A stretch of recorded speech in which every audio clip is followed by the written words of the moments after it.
come behind the scenes with me, Tyler Yaremchuk, in a day in the life covering the Four Nations Faceoff, and this was not an ordinary day. We were supposed to be flying from Montreal to Boston for the Four Nations Faceoff, but on Sunday night, our flight got canceled, so me and my producer, Pat Puff, made the choice.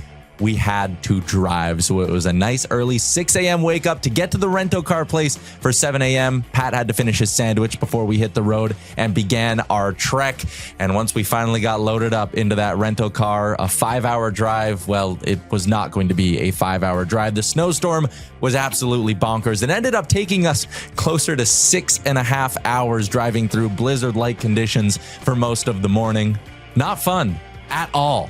But once we made it out of Montreal and made it into Vermont, Pat chipped off some ice from our tires that was giving us problems, and we made our way not just Vermont, but New Hampshire as well. And then finally, we were in Massachusetts. We were at the TD Garden. And while we missed the first 2 goals that Team Canada scored, we were all settled in the press box after what was already a long day of travel, and it was time to get to work. There you see our boy Frank Saravalli. What up, Frank? After watching Canada finish off, and barely finish off, I should say, a 5-3 victory over Team Finland, it was a quick trek over to the other side of town where we were set up for our live show for the day. Daily Face-Off Live did a special edition of the show from the What Chaos studio. You see me there. Big shout out to What Chaos for letting us use their space. We did our live show, and then it was a drive all the way back to the TD Garden where we got settled in for Sweden and USA. You get a nice shot at my free press box coffee and our view from up in the press box at TD Garden as we watched a pretty good hockey game between Sweden and USA.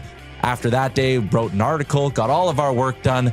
And then for Pat and I, it was, I would say, the most deserved beer of the trip. We sat down, had ourselves a drink, listened to this clock tower go off, and then that was the end of our day. It was 6.5 hours plus of driving, 1 live show, an article, and a whole bunch of content for dailyfaceoff.com from the Four Nations, and it was all brought to you by our friends at JP Weiser's, the official whiskey of game night.